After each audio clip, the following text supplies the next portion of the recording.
what is it that you do? That'd be a good place to start. Okay. So I run my own finance consultancy. We're primarily mortgage brokers, I like to say, to the rich and infamous, as we have lots of high profile clients who like to keep things highly confidential. So we end up being kind of the private banker for our clients. Bank service levels have disappeared in the last few years. Branches are closing down. So we sort of step in to take up that gap and look after clients in central and eastern suburbs who value service and need a quality advisor in their corner. Fair enough. Cool. So I'm always interested in people and why they're here and how we got to this point. So where are you from? Where were you born? Oh, okay. Yeah, I didn't really want to confess that. Palmerston North of all places. Oh, yeah? So, yeah, a suburb near the airport called Milson, Oh, yeah. which is now all developed and there's houses everywhere. In the places I used to roam free as a kid and go eel hunting and, climb the back fence and get into all sorts of trouble.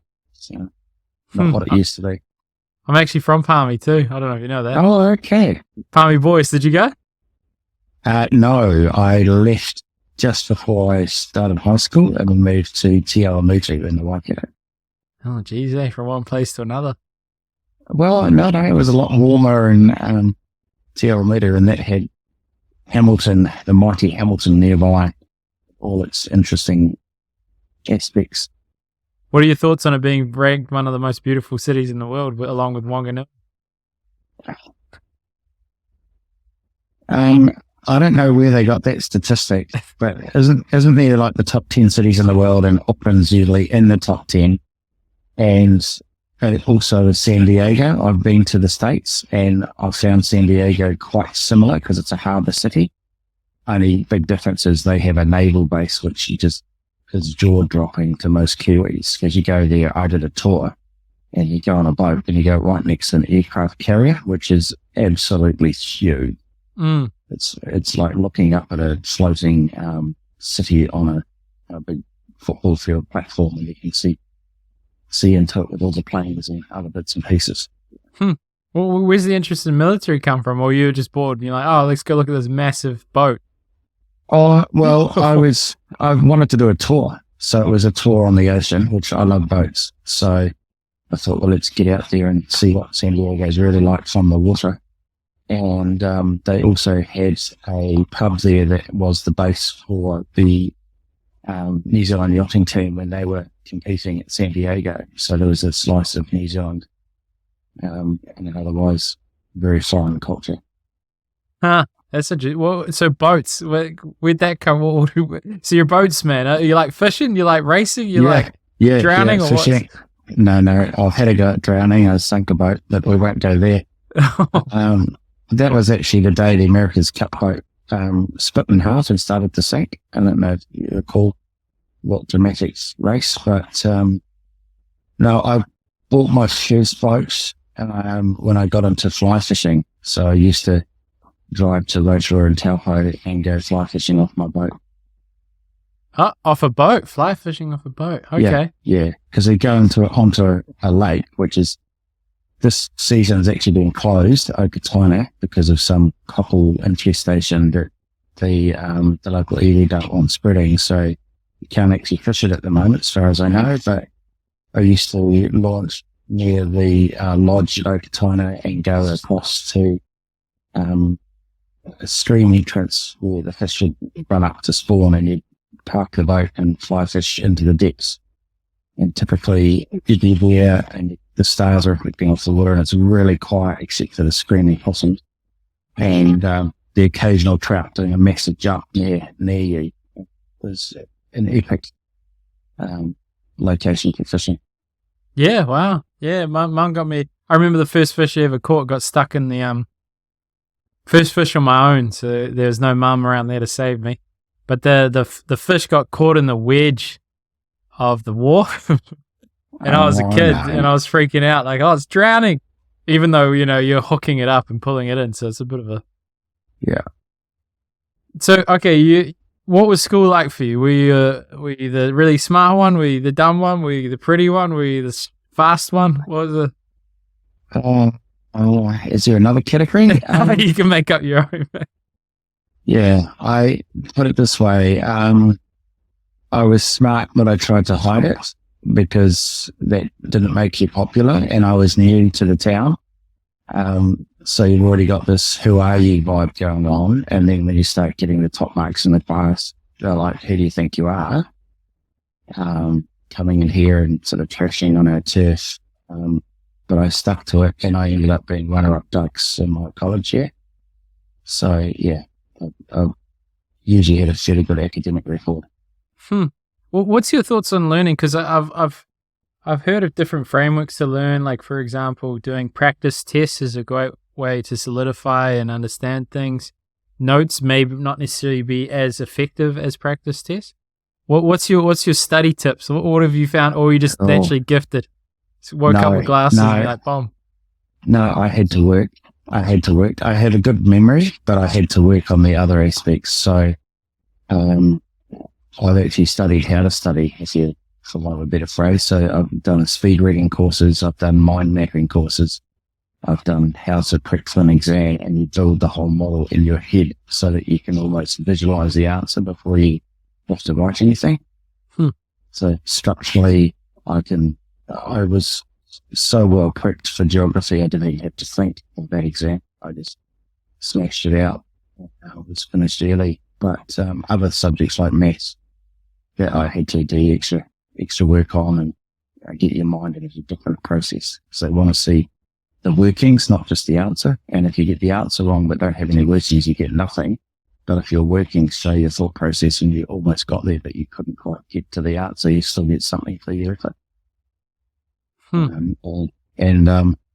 My son's having similar challenge, so we've actually got him an external tutor. He's a guy that is a teacher at a local college, but he's got a postgrad degree in how to help children with learning difficulties. He's actually a specialist in that because his own son had some challenges, and he's absolutely brilliant with kids, and an amazing teacher. So every now and then, if my son gets stuck, we'll go and see Sam, and he can just, within 10 minutes, you just see the eyes open wide on my son. He goes, "Oh, now I understand."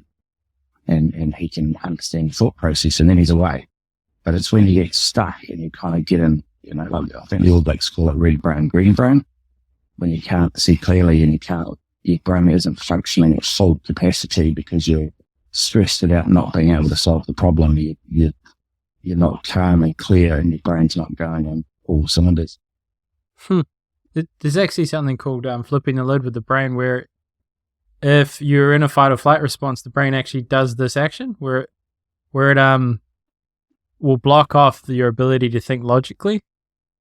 It's called flipping the lid.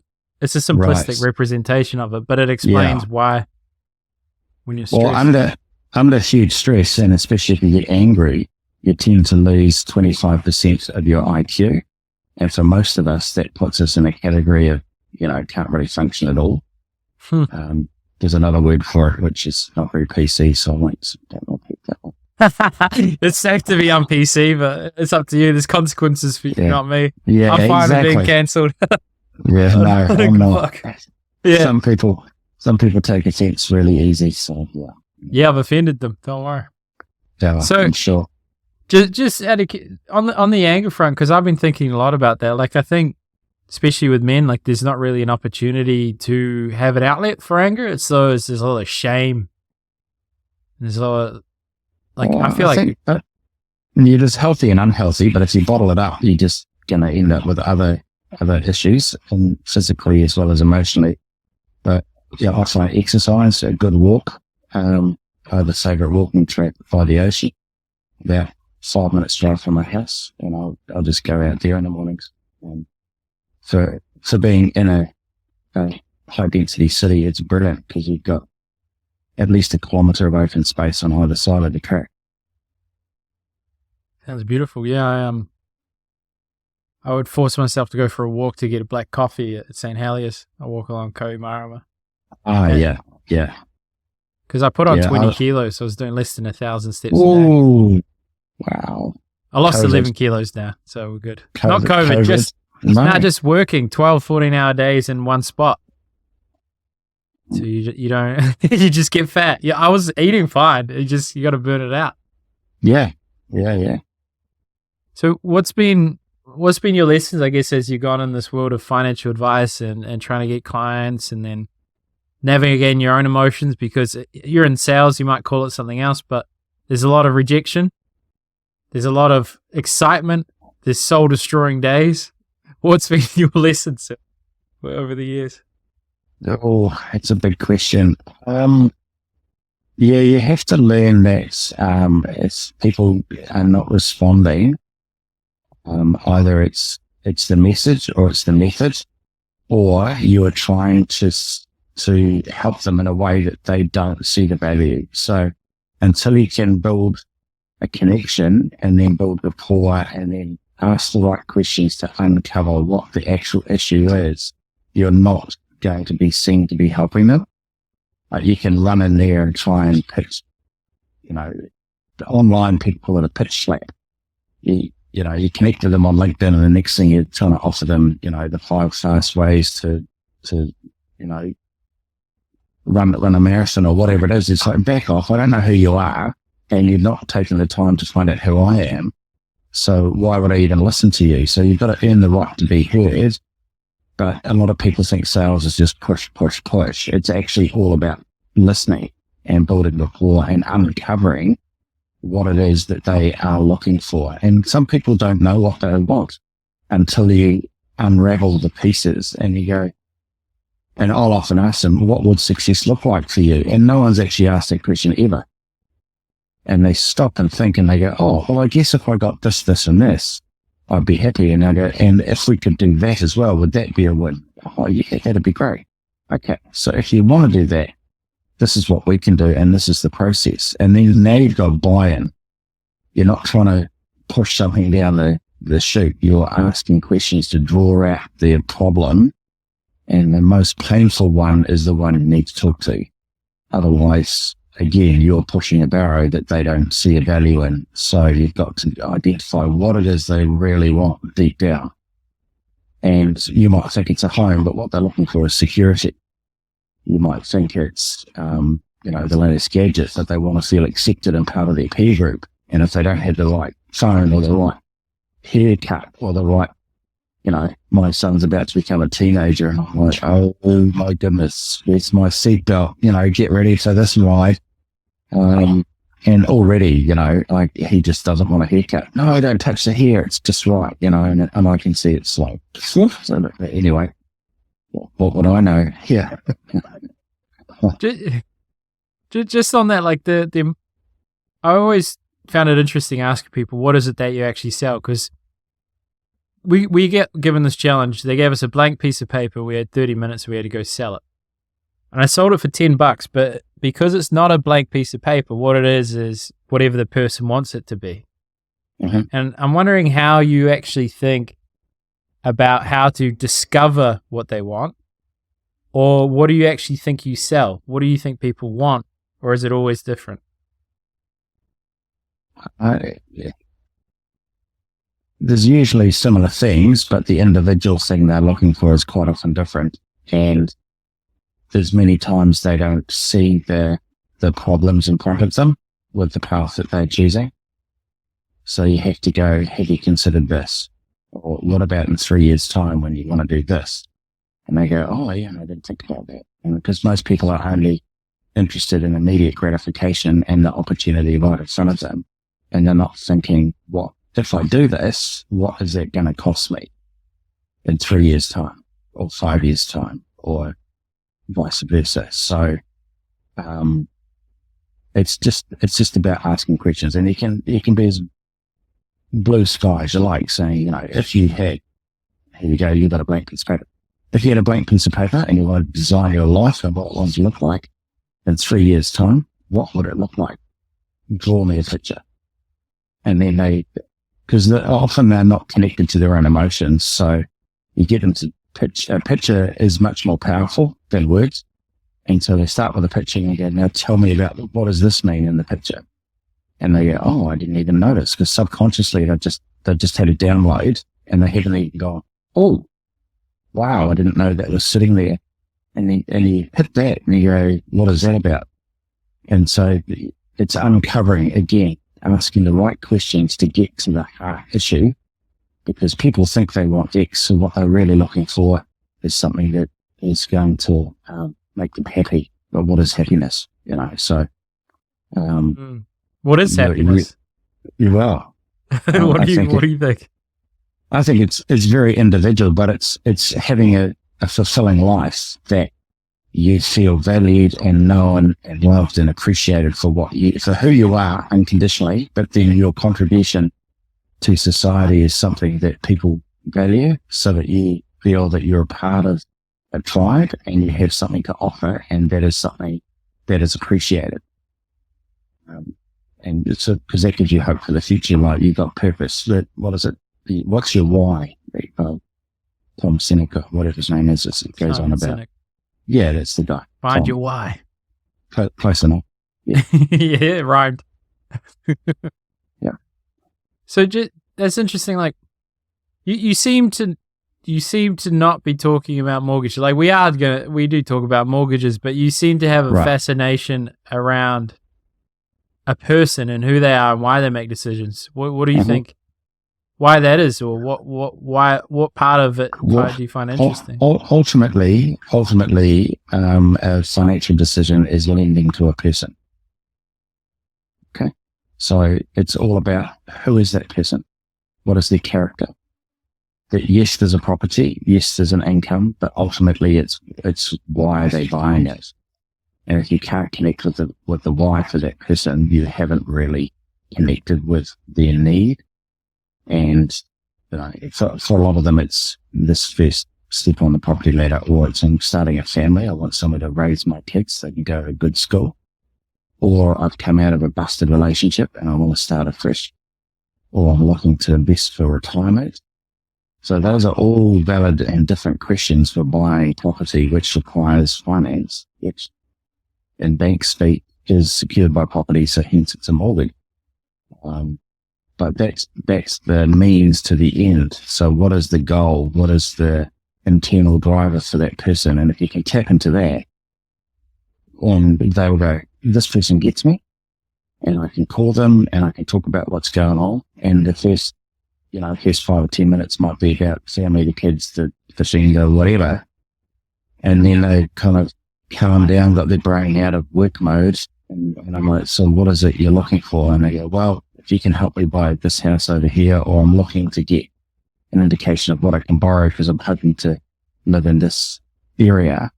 And now you've got a plan. Now you've got not just what we're doing, but why we're doing it. And the difference between going to the bank and working with an advisor is just that, advice. And it's because the bank, literally the staff are told not to give advice, because then they can be held accountable and they can get it wrong. They still do, and I've had to clean up lots of messes. But ultimately it's about connection. So here's a story. A couple of years ago, I got called in to see a very panicked lady who had been told by the bank she could make a conditional offer on a house, even though it was going to auction. And the reality was you can't do that. So, and her offer had been accepted, which means that if no one else bid at the auction, which was coming up in a couple of days' time, she owned the house and she didn't have finance approved. And it was like, holy moly, I can't believe the bad advice that's just been received. And I got called in to go and see her at 9 o'clock in the morning, and she'd just done a night shift in an emergency hospital. So she's shattered, and she's got 5 kids, and she's trying to sort out this family finance mess. So I had to just listen until I could uncover what had happened, why, how, what were the facts, and then what are some potential ways forward here to achieve an outcome that works for everyone. Thankfully, we managed to get it all sorted. But it was some of the days are very high pressure and high drama for the people, and you've got to be cool, calm and collected on the inside, even if your brain's going, warning, warning, warning. This is a lot of stress, and they're relying on you to resolve that situation. Do you remember your first moment when you're like, you decided you're going to go out and be a mortgage guy, and then you made your first mortgage after, I don't know, 6 months of hustling, or what's it? No, it wasn't like that. I had come from a commercial banking background, so I already had a pretty good grounding, and it was just about building connection and credibility. So, and then just, I probably remember more the moments when we get people in approval and they get a house and they didn't think it was at all possible, and they'll be in tears on the phone, and you've just changed someone's life for the better in a big way. And but often they don't want to give that testimony on their website. They don't want to tell that story because it's too embarrassing or it's too personal. So some of the best stories I had will never get out in the public in terms of who they are. I'll have to tweak it. What do they say on TV? The names have been changed to protect the innocent or something like that. Yeah. So you get joy from that, and then you come down the line, and the mortgage has gone up to 7%, and then you're like, oh, you might lose your house. Let's do it. Like, do you have those, or what's? Yeah. Literally, the phone call before I hopped in the car to come here, I was talking to my staff, just saying, look, can you run some scenarios on this situation? 2 years ago, this young couple bought their first home directly from one of New Zealand's biggest building companies, paid far too much. They have a whopping loan, and in the 2 years since paying that price, and now the house is actually worth less than what they bought it for, and the mortgage is more than what the house is currently worth. And so if they sell, they'll actually have to pay back more than what they have available, and that's got to come from somewhere. So that's not really an option. So how do we minimize that damage? How do we, your house frankly is big enough to take in at least 2 flatmates, or they can move out, rent it for a reasonable price, and move into some little small, cheap and cheerful place. But that's a big step backwards in lifestyle, and most people aren't willing to pay that sacrifice. So we have to present the numbers, and then we have to deal with the emotion, because people will make a decision based on emotion, and then they'll look for rationale to back up their emotive decision. And normally moving out of your own home is a highly emotive situation. So we'll have to go, if you stay in the house, this is what it's going to look like. You might have to compromise your lifestyle and have a couple of randoms in your home, or hopefully you've got some friends who you trust, because you've got people in your house that are not part of your family. So are they going to leave the tap on all night? Are they going to, there's a whole raft of, we're clacking at university, what I'm saying? Especially if you didn't need it. The initiation, you'll palm me. Yeah. Oh, don't get me started. Yeah. Bad memories. Yeah. Well, it's a tricky thing. I would struggle to be a mortgage broker because, the bank's got all the leverage. They can change their mind on things all of a sudden. And then you sign people up and that's amazing because you're helping them achieve the unachievable at times. And then it's just like, you're like a debt peddler. You know what I mean? Like, you're like, sure, let's go get some more debt on you. And it's stressful. Like, is there a way to like protect yourself and prepare yourself and to make sure, like, is there, I guess, an ethical way in which you approach debt to make sure it's appropriate, or the bank really does? 100%. If you're in this game just to flog debt and to get people up to debt up to their eyeballs, at which is not sustainable, then A, you're actually breaching the codes that you've signed up to do, and B, morally you shouldn't be doing it. So what you are doing is helping people achieve their dream by getting into a property, and then helping them pay that off as fast as possible without, making them live like a monk and have, beans and toast and coffee. So we've actually got a money coach who's a friend of mine who works alongside our clients. and can help build a family budget. The couple I just mentioned that have a house worth less than what the bank loan is, they don't have a family budget. I'm like, so my first question to them is, how are you even going to make a decision if you don't know what the facts are? And so we are empowering people to make wise choices and hopefully stay within, I call it swimming between the flags. If you swim between the flags, you're not going to get bitten by a shark or dragged off into the ocean by a rip. And there are lifeguards watching where you are. It's when you start swimming outside the flags and taking on an afterpay debt or a Harmony loan or a car loan that you're buying something to impress someone who doesn't really care about you anyway. You just want to look good, that you get in trouble. And there's a few people who, chickens are coming home to roost at the moment because they didn't think that their mortgage gets so high, and it has. So, we're trying to navigate the murky waters and empower people to do the right thing and to be able to sleep at night. If people can't sleep at night because of financial stress, there's major flags.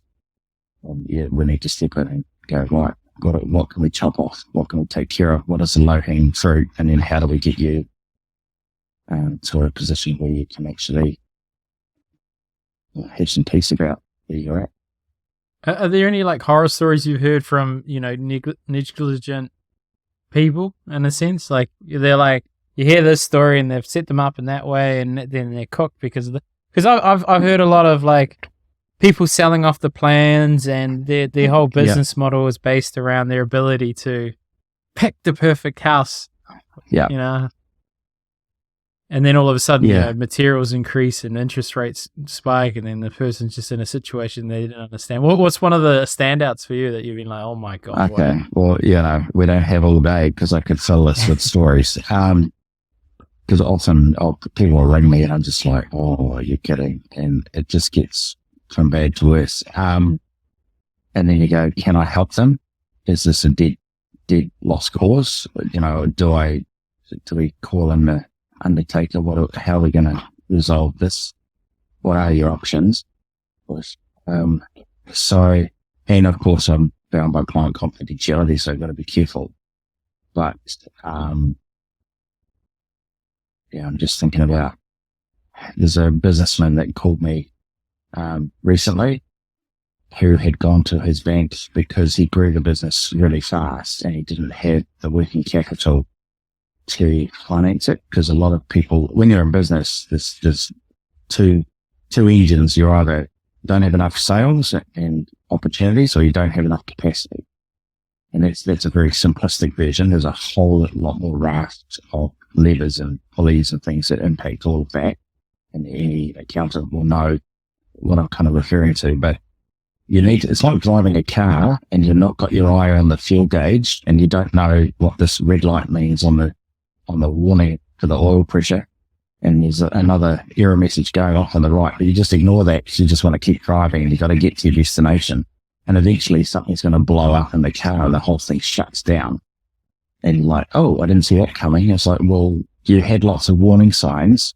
You need to pay attention to them, and you need to actually read the manual in your car so you know what, And people often treat the accountant like the mechanic, but they don't get a regular checkup. And then all of a sudden, something, the wheel falls off and it's like, oh, I didn't know that was going to happen. Like, well, it's been rattling for the last 6 months. What did you think was wrong? So this guy had focused on growth without really understanding what that meant for the rest of us. And he had hired someone who was, often business people, they don't hire the person. They think they're going to hire someone to replace them, so they hire someone with similar personality and style to them. It's not actually what you usually need. You actually need someone who's an opposite to balance you.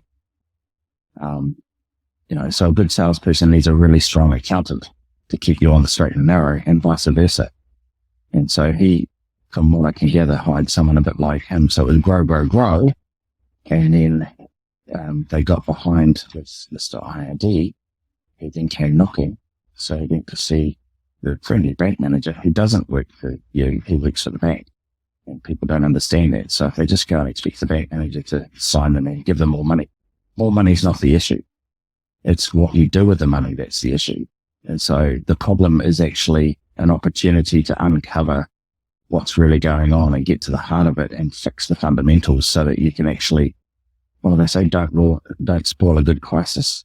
A crisis is there to teach you something and show you what's been wrong on your dashboard so that you can get proper maintenance and get the car back in lane with the right service plan, and it doesn't get off the rails again. So in his instance, he actually had to sell his house, which is a financial disaster. So it's like, okay, what we have to be resurrect this and what do we have to do and how do we make sure there's belts and braces and a decent dashboard so that it doesn't happen twice. So we get some interesting stories. There's another one, some South African couple arrived in the country and needed work. So she actually started working for a company that sold investment properties. And so, of course, her boss was, you can buy an investment property and get into the property market. So, you're building equity in an investment. So that all sounds great. Problem is, in 3 to 5 years' time, when you actually want to live in your own home, you're tired of renting because you already own a house, you don't qualify for a lot of the first home buyer grants, and you can't withdraw your KiwiSaver because so there goes your deposit.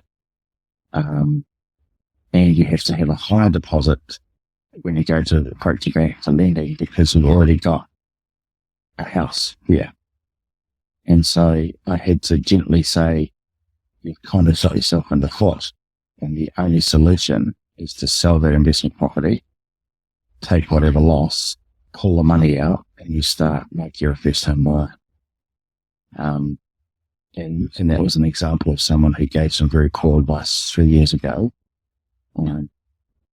without talking to them about what does that mean for your future. Because ultimately, like right now, they have to top up the mortgage on a rental property and they're sick of renting and they have no deposit because it's all being pumped into KiwiSaver because they thought, I'll just build that up as fast as I can, not realizing that they can't touch it because they already own a house and you can't pull KiwiSaver funds out except for the determined to be financial hardship, and wanting to use it for a deposit when you don't qualify is not the criteria for financial hardship.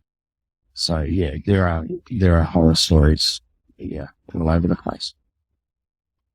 So that's why the tagline in my business is quality advice you can trust, because we don't just peddle whatever. We're like, what's going on? Where do you want to be? Where are you now? How do you get there? And how do you get there without tripping yourself up by doing things that if you look at it in a 6-month window, you think, I'm doing a good thing. Well, maybe, but what's the bigger picture and what does that mean down the line? Because if you shoot yourself in the foot now, it's going to be a very expensive mistake. Boom. Well, there you go. Before anyone makes an expensive mistake, they know who you are. When we've done a podcast, so thanks for coming on. Well, you're welcome. It's not all, horror stories. We do have. You want to end on the negative? The train smash is always more entertaining on the 6 o'clock news, isn't it? They don't like what do they do? The good sorts is at the end of the 6 o'clock news, a little 2-minute spiel, and I was like, that's a nice warm fuzzy, so I can, Or should we end on a warm fuzzy then? What a standout moment for you where you thought, wow, you know what? I love my job. Yeah. Okay. Here's one. Young couple, first home buyers, missed out on several houses, really, getting quite exasperated because each time they go to bid at an auction, they spent money with the lawyers, they spent money with the building inspector. Sometimes they have to spend money on a valuation because they don't have a big deposit. So, you can kick off $2,000 for every house they're trying to buy, which eats into their already small deposit. And you're just trying to help them navigate that by, we run property reports so that they're not wasting too much energy on something that's not within their ballpark.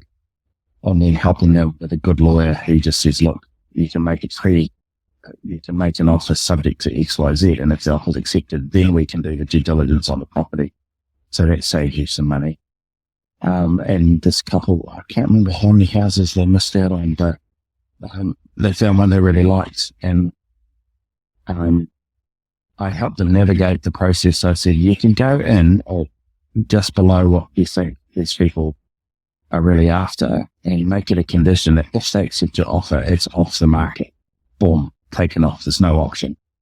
And the vendors had turned down a pre-auction offer above what they offered, but they did it right and they got the house for less than what that pre-auction offer was for and didn't have to bid against anyone else. So, yeah, that was a great outcome. Well, all right. Well, thank you for coming on. Yeah, no, you're welcome. And next time I'll be a bit better prepared with the technology, hopefully. Yeah, we did all right. It came together. Thank you for adjusting. Yeah. What do they say? Good things take time? Or something like that. Yeah, good things come to those who wait. Bob. Yeah.